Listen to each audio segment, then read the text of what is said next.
Hello everyone and welcome back to my channel. For those of you who don't know me, I'm Tiffany and I upload a new homemaking video every Sunday. So today I realized I have a party coming up on Saturday and I do not have anything appropriate to wear to it. I was working on a green dress that I'm still working on, but it's not going to be done in time. So what I'm going to do is make a skirt out of this beautiful pink fabric that I have been wanting to work with for a while now. And I've been wanting to do a circle skirt tutorial for a while, and I've also wanted to make a Kate Spade inspired circle skirt to wear with a black sweater that I have. So come with me and you can see my process for making this simple sewing project, and hopefully it'll inspire you to try it out for yourself. All right, let's go. Now the first thing I want to do is get my measurements down. A circle skirt is very simple. All you need is a radius and you just go off of the radius around the skirt. Super easy to cut out, and if you want a circle skirt or a half circle skirt calculator, you can go to a website called byhandlondon.com and they will help you with that. You just have to plug in your numbers of your waist measurement and the kind of skirt you want, whether you want a mini skirt or a midi skirt or a maxi skirt, and they'll do all the math for you and make it really easy for you to make it. So don't forget that website, byhandlondon.com. To get started, I just laid out my fabric the way they suggested in the By Hand London website, and then I went ahead and put all of my measurements out. I pinned my skirt and I cut it out. And I cut out all my pieces, actually, the skirt, the lining, the pockets, the waistband, and you will also see me cutting out my waistband interfacing on this clip here.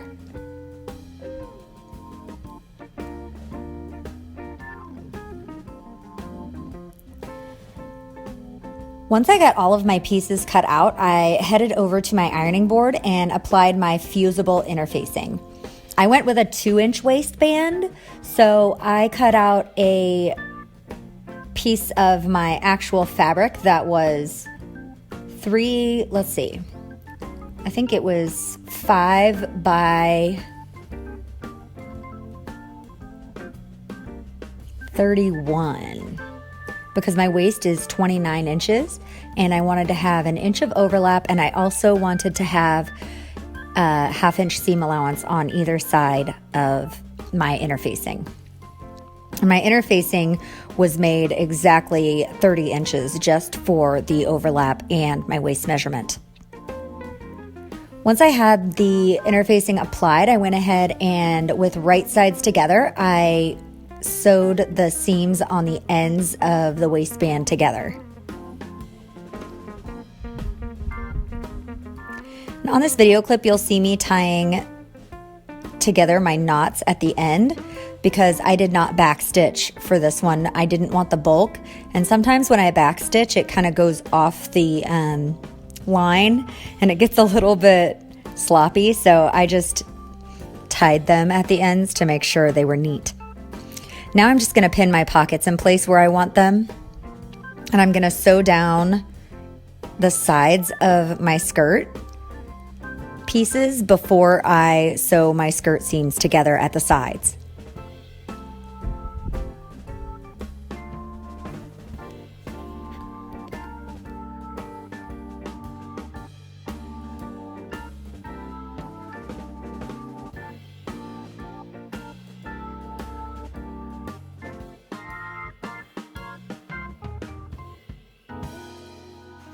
Now I have my sides all pinned up with my pockets in place, and I need to go around the outside of the side seams and the pockets.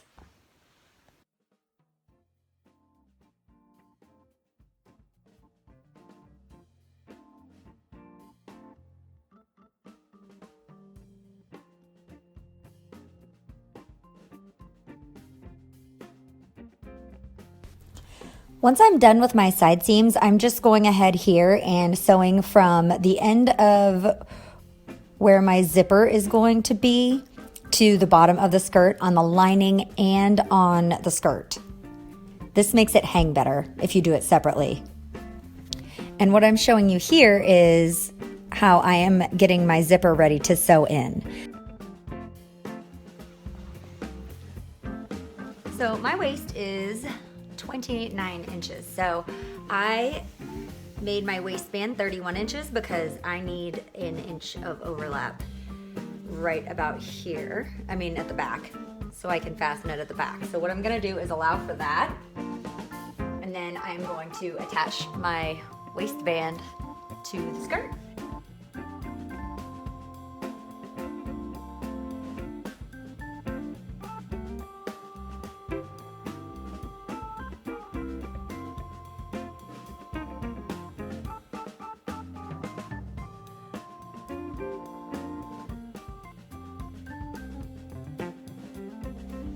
So my next step now is to add the waistband. So what I'm gonna do is I'm gonna baste this on, and so I don't get any pins stuck in my overlock machine over here, my serger, I'm going to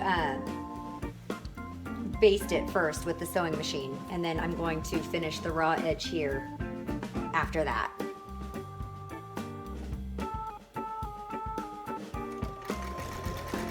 Take your time when you are attaching this waistband. I have had to learn this the hard way too many times, but it is so worth it just to slow down, be precise, and get this right the first time. Make sure you get all of your layers of fabric, make sure that things don't get bunched up underneath your presser foot, and make sure it turns out how you want the first time so you don't have to redo it, because that can be very, very defeating.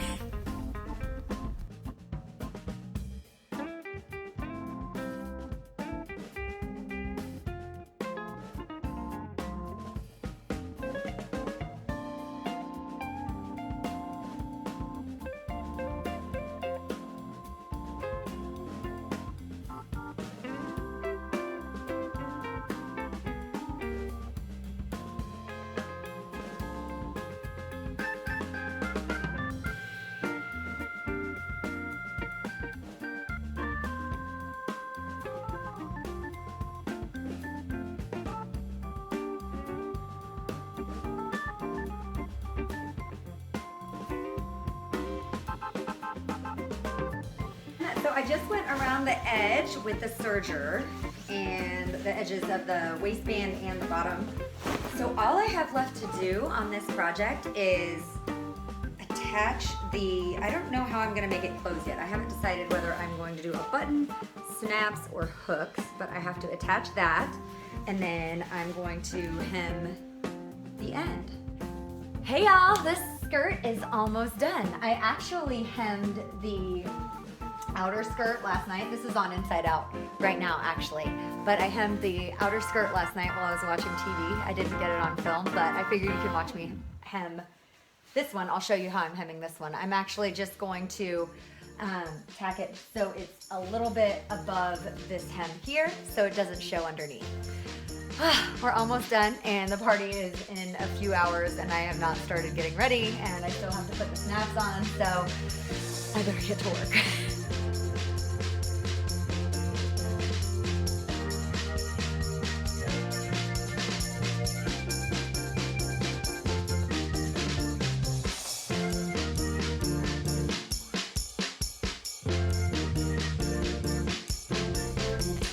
I am so excited about how this skirt turned out. I think it's so much fun and it's so pretty, and I can't wait to wear it with a lot of different tops that I have in my closet already. So I love how it turned out, and I hope you get to work on one yourself. I hope you enjoyed this video. I hope you go ahead and give it a like if you enjoyed it, and subscribe to my channel if you'd like to see more videos like this. I hope you have a wonderful day, and I will see you in the next one. Bye!